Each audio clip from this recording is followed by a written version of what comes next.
Flower which attracts insects for pollination. Flower का कौन सा पार्ट होता है जो इंसेक्ट्स को अट्रैक्ट करता है पॉलिनेशन के लिए? पॉलिनेशन क्या होता है?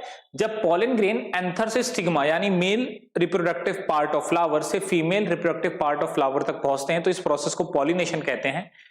इस पॉलिनेशन प्रोसेस के लिए इंसेक्ट्स भी अपना रोल प्ले करते हैं। जैसे मान लेते हैं कोई बटरफ्लाई है, वो फ्लावर पर जाती है नेक्टर के लिए, तो जैसे ही वो फ्लावर पे बैठती है तो उसके पंखों में या पैरों में पॉलन ग्रेन स्टिक हो जाते हैं और वो पॉलन ग्रेन जो होते हैं वो male part of the flower से फीमेल पार्ट ऑफ फ्लावर तक ट्रांसफर हो जाते हैं। ठीक है, अगर वो मतलब एक फ्लावर पे बैठ के दूसरे फ्लावर पे बैठती है तो ऐसे जो है पॉलन ग्रेन ट्रांसफर हो जाते हैं। तो इस पॉलिनेशन प्रोसेस के लिए जो फ्लावर का कौन सा पार्ट है जो रिस्पॉन्सिबल है?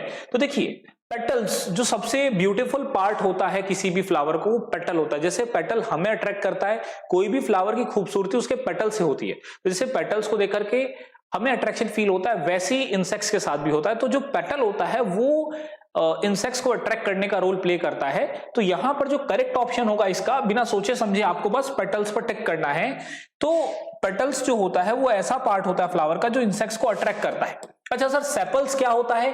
तो आपने देखा होगा जब कलियां खिलती हैं तो कलियों के ऊपर एक ग्रीन लीफी टाइप का स्ट्रक्चर होता है जो बर्ड को प्रोटेक्ट करने का काम करता है। और जैसे ही वो फूल, जो कली है वो फूल में कन्वर्ट होती है तो वो जो ग्रीन लीफी पार्ट आपको दिख रहा होता है वो ओपन हो जाता है और फिर वो जो फ्लावर उसको सपोर्ट करने का काम करता है। तो वो पार्ट जो होता है वो हमारा सेपल होता है। और सेपल का काम अट्रैक्ट करने का नहीं है, सेपल का काम है बर्ड को प्रोटेक्ट करने का, जो कली है उसके ऊपर कवरिंग लगा करके उसको प्रोटेक्ट करने का, और दूसरा है फ्लावर को सपोर्ट करने का। अच्छा, एंथर और स्टिग्मा हमारे जो हैं ये मेल और फीमेल पार्ट्स हैं। एंथर जो होता है वो